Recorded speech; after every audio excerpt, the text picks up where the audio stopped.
2 Cents with Saikala Sultanova. Welcome to 2 Cents, a video series created in collaboration with AppsFlyer.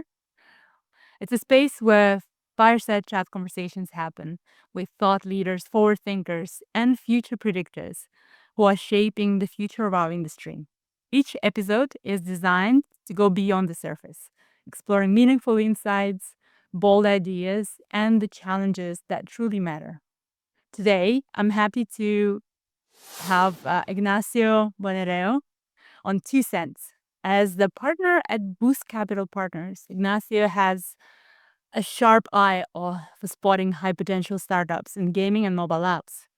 With a track record that includes pivotal roles at Meta and Google, he's navigated the intersection of innovation and investment like a few others. Today, we'll tap into Nacho's expertise on scaling mobile businesses, tackling the toughest fundraising challenges, and what VCs are really looking for in this fast evolving landscape today. Which industry conferences do you think are best for VCs and why? Well, first of all, thanks a lot, Saikala, for inviting me to this podcast. Yeah, really honored. I didn't know, like, when you say sharp minds, I felt like, thank you. It's very humbling. And so, to your question, Slash is definitely one of the best, if not the best, events in Europe, both gaming and non-gaming. The reason is because while you have the relevant investors, founders, stakeholders, you all of them, you have them as well in other events. But for some reason, I think perhaps it's the weather. At Slash, everybody is a bit more open or like in a festive mode, and so they're more keen to network. But yeah, so it's definitely one of my favorite events, and I would recommend everybody, whether you're a startup or a VC, that to go there and try to make connections. If not, other events that are also interesting, I think here will depend a bit more on where, what is your focus and which vertical or which geography are you working on. For gaming specifically, I like Gamescom in Cologne. I think it's the biggest one here in Europe. You have the consumer and then the business aspect. But I also like Pocket Gamer London. GDC in the US is a very good event, very expensive though for both the startups and VCs. I would say here again, it depends if you are looking forward to raise funds from a VC fund in the US, or you are partnering with some publishers coming from Asia, then GDC might be a good forum. And then for apps in general, I like two that comes to my mind: Bits and Pretzels in Munich. Similar story with the Slash. The city is in a festive mode because it's Oktoberfest, and it's a great occasion to actually do an event, and it's good quality of the startups and investors. And then I like South Summit Madrid because I'm coming from Madrid myself, and so it's a good event that it's been growing in the past 10 years or so. Very cool, very cool. So now we might have there's actually the ones for apps I've never heard about. So something interesting and new for me to learn. Thank you for that. So going back a little bit before time, I was wondering, what first sparked your interest in venture capital? Was there a specific moment or experience that, set you on this path? I think for me, venture capital is a way to work with the startups. So I always like to work with the startups, and especially on the gaming side. I started back in 2012 in Google, and it was very exciting to see how companies were becoming very big in a relatively short period of time. And so that was the era of, I guess, I lived through now, like what would be the beginnings of the mobile space. And so having experienced that, I haven't seen that, it makes you a bit uh, envious, or you want to be part of the journey. And while you're at the platform, you're always a bit on the sidelines. So I ask myself, and being honest, I'm not a founder.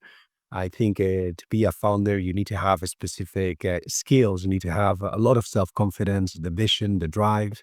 You need to know how to build stuff. And that's why perhaps I respect and I admire, and I always feel very humble when I talk to founders, because I do definitely recognize that they have things that I don't. And so for me, a way to combine my desire to be part of the journey, as I mentioned, that I was like witnessing in some way and helping some companies from the platform side, and on the other side, like, knowing that I have certain limitations. So I thought, okay, perhaps angel investing is the right path. So I started like angel investing and trying to help and participate in these journeys. It still is not like being part of it's not being a founder, but it gives you the possibility to participate actively in the journey. And that led to, from angel investing, it led to my position today as a partner at a venture capital fund. So I think it all started with a passion to work with the startups, and to work with founders. Very, very cool. That's true, actually. Quite often, you know, in the conversations with other industry thought leaders, or even the ones who would like to invest. So oftentimes when I talk to people, they go like, I'm very curious about investment, but where do I start? Do I take a course or do I do something? I was like, I don't know what's the right path, but I guess like trying angel investments to begin with, even the small tickets, will give you some learning and understanding of how it could work. And as you progress, maybe you could learn more stuff. That's what I did anyway, and I'm glad I did that. Yeah, for sure. I think there's no a university or studies of like becoming an investor. I think it's a lot of trial and error. But it's definitely, you need to have the right mindset to work with founders and then try to help them. And that is, if you have those things, like then, and a little bit of obviously risk aversion, because you need to be ready to lose your Yeah, money. that's true. It's a business. We'll have to be prepared for risk. So going back to learning about, how to work with startups, founder mindset, and you deciding to be on the VC side of the table. When a founder approaches their very first fundraising round, what's one of the things they often get wrong? I think many of us in the industry who are thinking about, starting up their own business and raising funds or not, quite often like, okay, we have to prepare. We have to prepare how to over prepare. And it would be cool to have your perspective on this. And to be honest, it makes total sense that you make things wrong. First, because you are not used to do that, and second, because this is not your job. Your job as a founder, yes, your job as a founder is to fundraise, but you're building a product, you're building a platform, you're building a game, and what you really want to do is actually work on your game and not fundraise. So it makes total sense that I'm going to spend time analyzing game mechanics or my peers, and not trying to understand what a VC wants to hear. So there are many things to consider, like when you are fundraising, like you need to consider what is the right amount to raise, the valuation, the term sheet, how much shares do you give to advisors or early investors, and especially important, the timing. When do you go to market to fundraise? But I guess for me, like, and it's not like that they often do it wrong, but what I would recommend always is to take a step back. And as a founder, ask myself two things. The first one is, what is my definition of success? And this is extremely important because like success can be defined in many ways, and it might be a $1 billion company exit that is a success for you, or it might be just simply that you have a profitable company that pays dividends every year and you're able to control your destiny and you only have yourself as a stakeholder. And I think that definition of success, it very much is linked to the fundraising process, because depending on that, um, you ask the second question that I would ask myself, which is, what is the best path to make my dream come true? And then there's loads of ways of funding. So you have public funds, angel, strategic investors, publishers, crowdsourcing, bootstrapping. So depending on where you want to go, you have to think like, what is the best way to make it a reality? If VC is your path, then you need to make sure that your story aligns with the VC model. And the VC model is like, take into account that in the end, a VC fund is basically managing wealth for other investors. called limited partners. And so as a VC, we need to refund that money, which means we need to refund that money and make a yield that is above the market, above like what those investors will get in real estate or in bonds or equity. And so because we have to do that, we need to invest in companies that they have higher returns that compensate for the higher risks.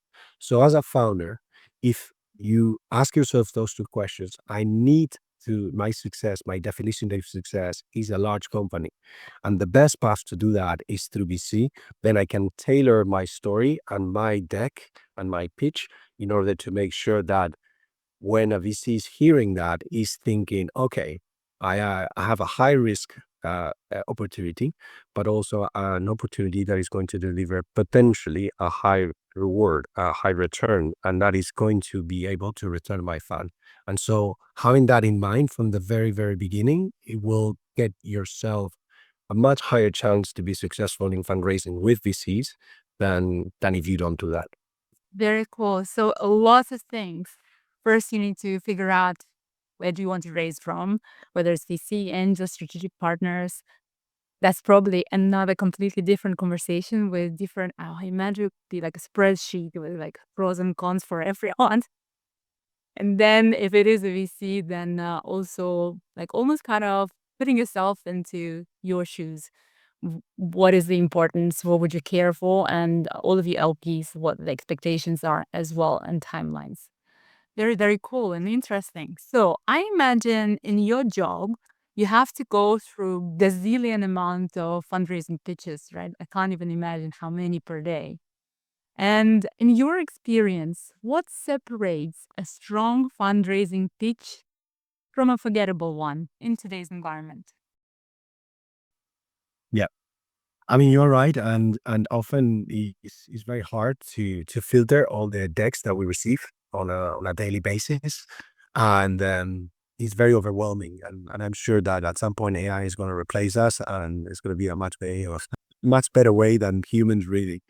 Um, and eventually, for me, the most important thing is to have a great story, and we're great at the storytelling, and having a narrative and a deck that tells a very clear story of what you want to achieve. I think that is what it separates like a great deck from a deck that perhaps is a little bit more weak. And so how is a good story? What are the elements? So the first one is you have identified a large and growing problem, and that is a reflection of a market that is growing. And when a market is growing, the chances that you can become a large player in that market is higher than in a market that is decreasing.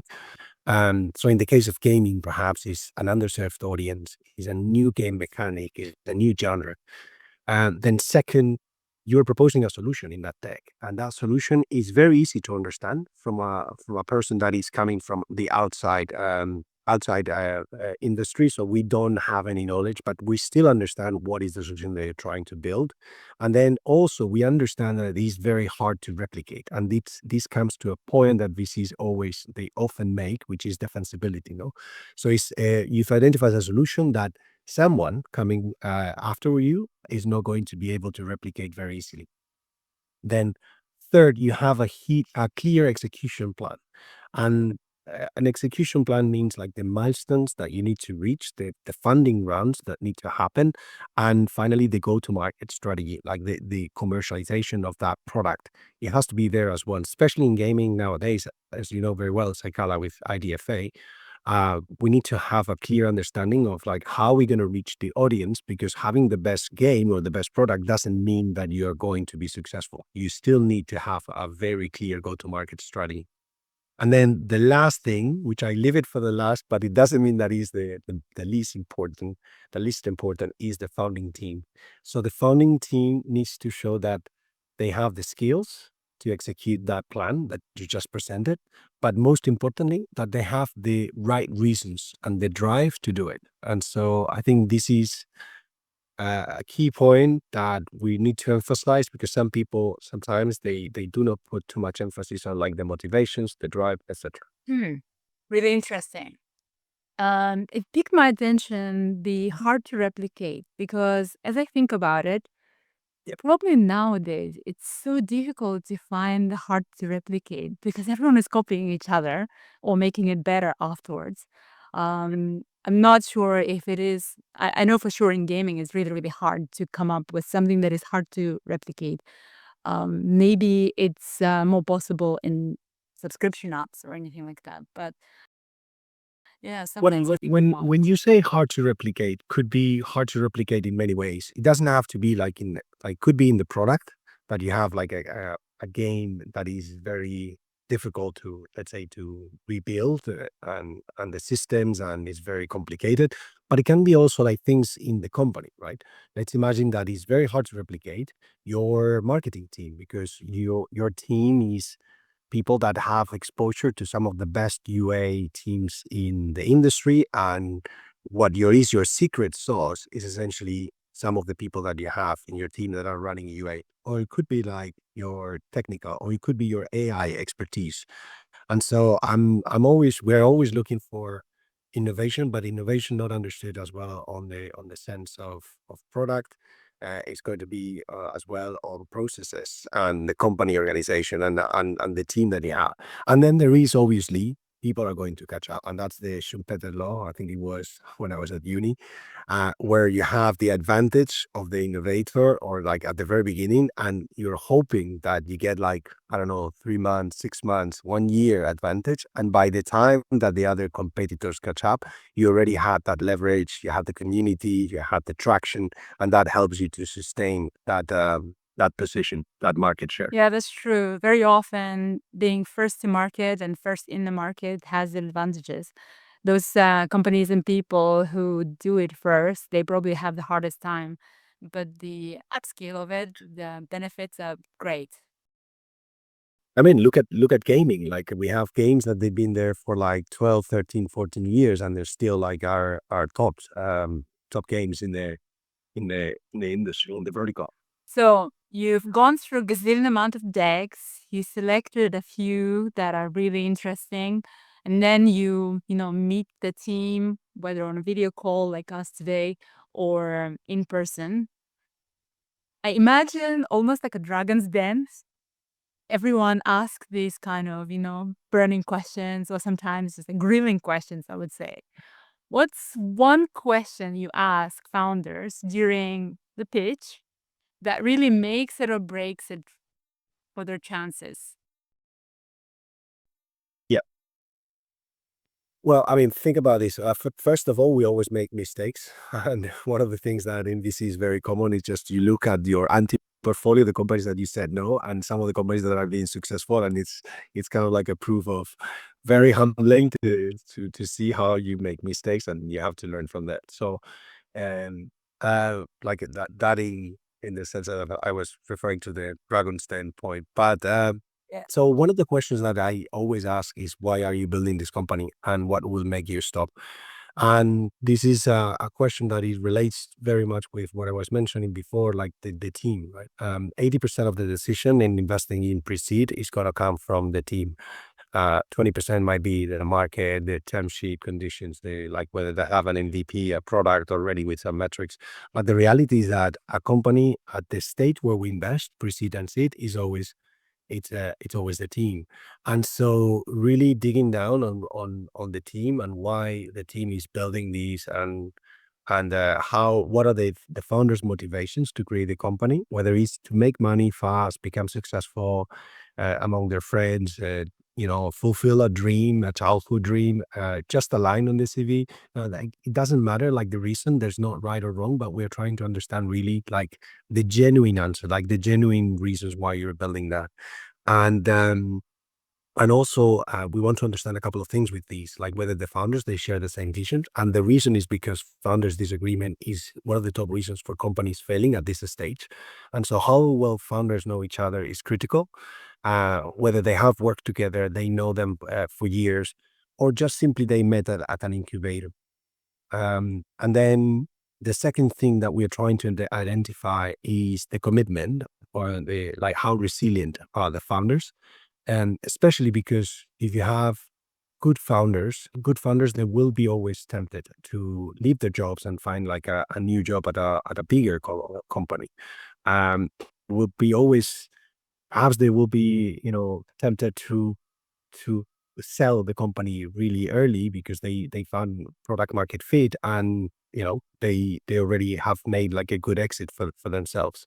So those are the types of things that we're trying. And when we say resilience or commitment, I want to make obviously a point where it's like it's not a stubbornness. Like it's a fine line between being stubborn and then being resilient. So we like founders that they are scrappy, that they're resilient, that they really are committed, because in the end we are committed. And one of the things that happens is like when you invest in a company, if the founders decide to sunset the product because they are tired and they want to, explore other things, you as a VC, you're stuck. You're okay.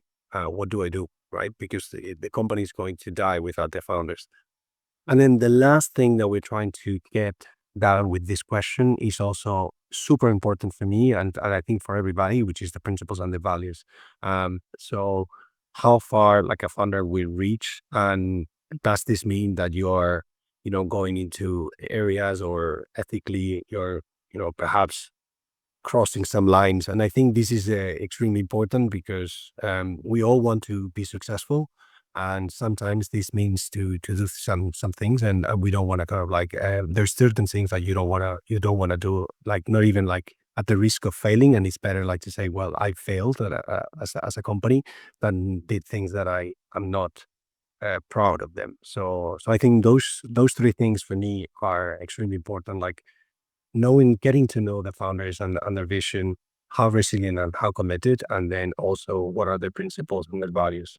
So it reminds me a little bit of, let's say, camp training, because it tells me that resilience, okay, being scrappy and everything, it's almost like survival trainings.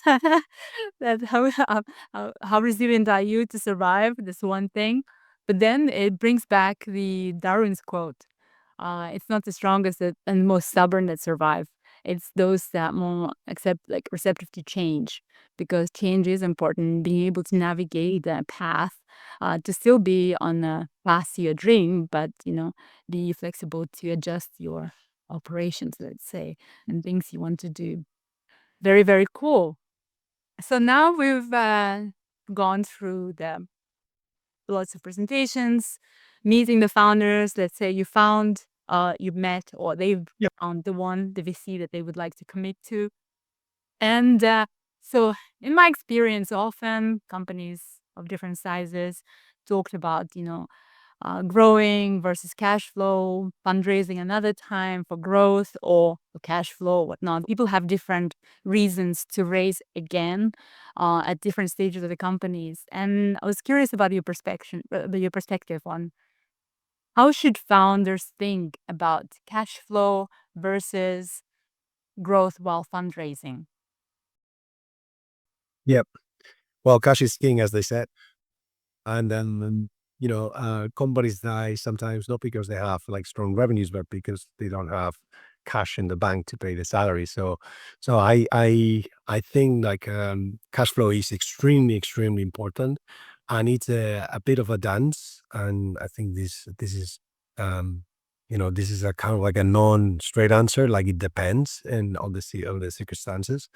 But if I were to kind of like think of like a rule of thumb, or how would I think these from a founder perspective, or like how do we would potentially would advise like the companies would be look at like which stage do you are today. So are you pre-product market fit or post-product market fit? So if you are pre-product market fit, so that means that you haven't found yet like the product, that you haven't launched the product, and that the product has connected and has found like already its audience.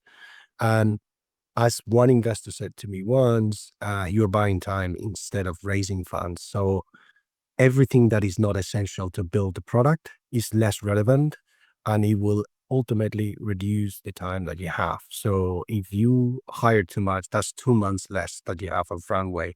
If you invest in too early in marketing without having product market fit, that means like another 2 months. So in the end, um, there is, you have to be very mindful that everything that it doesn't contribute to building that product market fit, it should be not required, it should be postponed. And so that is that kind of like, and then is a fine line and on how do you define like whether this is going to actually accelerate a product market fit or not. But what I'm saying is like I would be extremely scrappy and I would be extremely diligent and hire slow and be very careful with like everything that is pre-IRF. Then when it comes like to product market fit, you reach a position where typically you would already have some early signs and some metrics that shows the potential.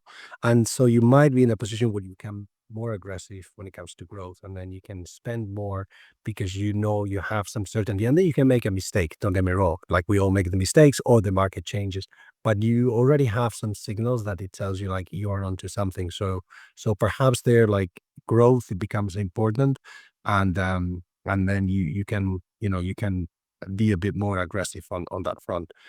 Then third thing, what is super important, all these things that I've mentioned about pre-PMF or post-PMF, everything that, and then you have like external factors, right? And so these are factors that you need to have into account because they might change everything. So I would classify between internal factors and external factors. Internal factors is like how far do you think you're from break even, or do you believe your actual investors will be able and willing to support you if you need further investment? Because if, for example, you are invested by a corporation, right, and you have like strategic partner that is willing to fund your research until you find product market fit, then you're in a different, much different position that if you are invested by a VC that is at the end of the fund, that they don't have more funds to deploy, and you know that they are not going to support you if you fundraise.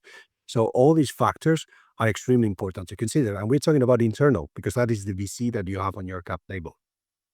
Then you have external factors. And external factors are things that you can't control, but you also need to be very conscious and very aware of in order to make those decisions, right? So, for example, what is the current macroeconomic environment? And if we have the interest rates as today very high, you know that perhaps it's going to be more difficult to fundraise. And or industry dynamics, IDFA. So IDFA, all of a sudden, the introduction of IDFA changes a lot of things. So you might have to adapt your business decisions based on some of those external factors. It doesn't mean that you always have to be thinking about those things because you would it will drive you crazy, but that you need to be, as you mentioned, you need to react, you need to be flexible and perhaps postpone things, or be flexible in your team, in your cash flow, in your runway burn rate, so you can adapt whether some of the things change and you can expand the life and the time that you have in the end to develop the product. Very, very cool. Thank you for that. So I made a note for myself when I'm ready to start my own company. This is advice. I might work on product market fit ahead of racing so that I could understand my TAM, who am I going after, and maybe finding the product or creating a product that is actually, bring the solution, but also hard to replicate. Um, what to think about. Thank you for that. For me personally, it was a year of change, and like for many others. And as always, I'm imagining in the next few days, we're going to have lots of LinkedIn posts with predictors of the future. In your opinion, would 2025 be better for mobile industry in general, games and non-games as well? Would we see uptick in growth again? Because it's been pretty flat and down for many in our industry. What is your prediction? Well, I'm a VC investor, which means that I'm optimistic by default, but I'm biased. First, because I'm deploying capital. So if I'm deploying capital, it's because I believe that this industry is still growing, and I'm putting like my money to it, and also because I really like the industry. So I'm biased on that front. Really, I like mobile. I've been in mobile for a long time already, and so for me, I do believe that it still is it's it's a great place to be, and I think it's going to continue growing. So there's for me, and now this is like my bias, but like if I talk about like some of the key factors, so first we have to acknowledge that the mobile industry is huge. So app stores are 170 billion or 180 billion per year. And then mobile ads, they're generating $360 billion in terms of like revenues per year, right? So what we're saying is that we have a huge industry which is being developed like probably in the last 15, 20 years. So that is tremendous. And I think is still we are in the early days, and it still is going to continue growing. And so a couple of things there that I see that I foresee for 2025. So there's a continued clear a battle for attention.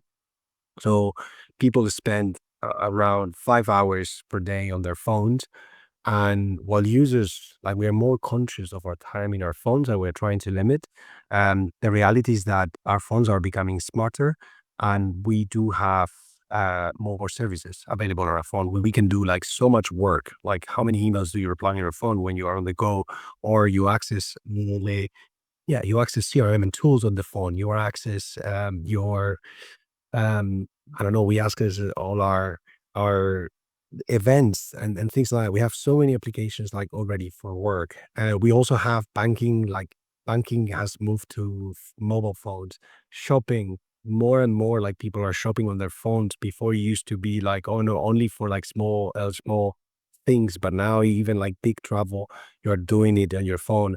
Health is moving there, media, of course. So I believe that even though we're very conscious about our time, still we're doing more things on our phone. As well, the lines are very blurry nowadays. Like TikTok is selling you things over like video. Telegram is a messaging app, but recently they're starting to release a lot of games and they're becoming quite popular, especially among crypto fans. WhatsApp is becoming a de facto CRM tool, especially even like an HR tool in certain markets like Latam. So there's a lot of like services that they're being added, and that makes that the consumption on the phone is going to continue to increase. So overall, in terms of volume, I do believe that there's going to be an increase in both the the time that we spend in the phones, like 5 hours today, perhaps like to 6 hours in the next years. And then second, like more apps being downloaded in the phone because you have new services that are appearing, like banking or like health or tech, whatever. And then there is like some other factors, like obviously macro factors like population. Like population still we are increasing as a kind of like as a species, and we also have a lot of emerging markets that they are still very young and then coming into age and then getting their first phones or being able to afford themselves a smartphone. So all these things like will continue to increase in terms of usage and expenditure by default. And then I want to add my prediction, obviously, like is that AI is like this is the buzzword this year, and then the previous year AI is changing a lot the way we work, the way we interact with technology. Rather than searching, we are now prompting, or we are like like issuing new terms that we didn't have before. But there's clear like benefits. So it's more efficient for like companies. So companies are reducing costs because they can produce more content. For example, they can really create new things at a fraction of a cost that it used to in the past. We're also changing our habits in some way. So now we are talking to AI chats. I was like looking into kind of like AI chat games. I don't know if you look at that, but there's a lot of AI companions now, and this is new things that are happening thanks to AI. And yeah, overall we're creating new types of experiences. So I think those type of like technical revolutions or technical changes help us to kind of like continue putting more focus on the industry, and in this case on the mobile industry. So the mobile industry is definitely benefiting from AI. So I mean, we could go into kind of like a lot of the other trends. Like there's loads of things happening in mobile. There's a lot of things like in gaming, in VR, XR, MR, whatever. But like what I'm saying is like if you look at like the macro, like population, you look at like the people using more of their phones, more services accessible, and you look at like things like, for example, AI helping us to do more things. I would expect that mobile in 2025 continues to grow. So it sounds like there are mobile, of course, it'll be big focus, and emerging markets. And I can relate to that because I'm originally from the Kyrgyzstan in Central Asia, which is a developing market, and there are many, many bigger countries like that. And it's insane. I love to travel. So discovering that in some countries, people see internet for the first time on their phone. And it takes years and years and years until they have a laptop, let's put it that way. But they would do gazillion amount of things using their mobile phone, whether Android or iOS, whatever they have access to. And it's a completely different opportunity. So when it comes to product market fit, as you said earlier, but also marketing opportunity as well. And us as few of us in the industry, marketeers probably would need to learn about these emerging markets. And I'm talking about LATAM, Southeast Asia in particular, and some of the other developing markets where population is huge and quite a big young population as well, which is great. And pretty much everyone has a mobile phone. It's just Yeah. trying to find product market fit. So Yeah, I mean, it's always been difficult to monetize those markets, but there's it's undeniable that if you have a huge population and you have more services and more penetration of the smartphones, eventually this continues to grow. So there's going to be, the mobile industry grows because like more people are using those services in mobile. yeah, very cool, very cool. I definitely love AI. I use it all the time on a daily basis. It makes my life so much more efficient. So I'm all up for it. Yes, it good. Maybe I should create a startup with AI. Might have high chances getting these on board. So lastly, as we wrap it up, I ask every guest to offer their 2 cents of advice. So what is your 2 cents of advice for founders navigating the fundraising stages? What should they focus the most on? Mm, yeah. Two things from my side. So 2 cents. The first one is understand your audience. In this case, the VC that you're speaking with. So have a great story, but also think of the person in front of you, and adapt it. So if it is a VC, you need to understand, as I mentioned before, like what a VC is looking and how will you tell their story in a way that meet the VC's requirements. So if I'm listening to the story and I'm thinking, okay, I need to return my fund in 10 years time because otherwise my LP partners, they will never invest in me and so on and so forth. So I need to hear like all these, you need to present the story in a way that I empathize and I can check all my internal discussions that I'm having while I'm listening to you. So that's incredibly important. I think it shows that you understand your audience, like you're a very good storyteller, if you are capable of putting yourself in the shoes of who is talking to you. And by the way, VCs, we do that all the time because we also have to fundraise. So it's a kind of like it's a very good experience because we do the same when we are pitching to our own limited partners. And then the last one, the other recommendation would be like pick the right partner. So same as you choose your co-founder very carefully and you make sure that that partner that you are picking up for this venture is the right one, and testing it has the right skills. I would say that if you are in the position to choose a funding partner, a VC, or like funding like an institution, strategic, so make sure that you have the right investor that fits with what I mentioned before, your definition of success. And so things like, um, are they going to support you at later stages or not? And will they be hands-on or hands-off because they have loads of other partners, or because simply they're just like going to support you financially, but nothing else?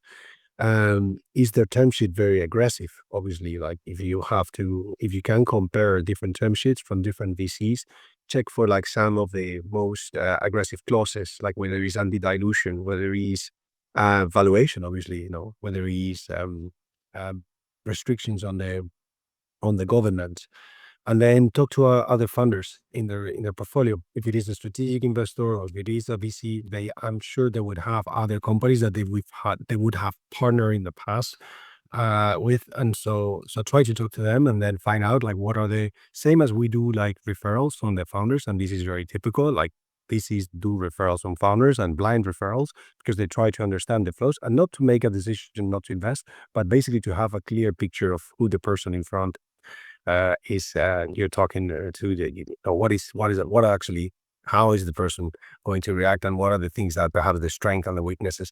Same for the VCs, like try to understand what are the weaknesses of those VCs, and we all have.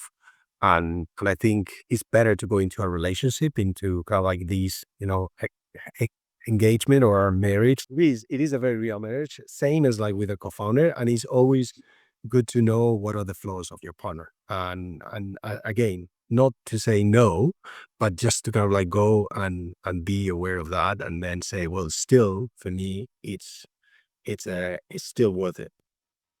Yeah. Cool. Thank you. This is really good two cents of advice, and I hope many viewers will find it useful. Yeah. Thanks to you, Saikala. And just one last thing, if someone wants to send me the deck. Today, with Ignacio Monereo of Boost Capital, we explored how founders can navigate fundraising, craft compelling pitches, balance growth with cash flow, and align their vision with what VCs are really looking for. Thank you, everyone, for watching, and Nacho for being the star of the day. Thank you. And see you all in 2 weeks for the next episode. Bye. Bye. 2 Cents with Saikala Sultanova.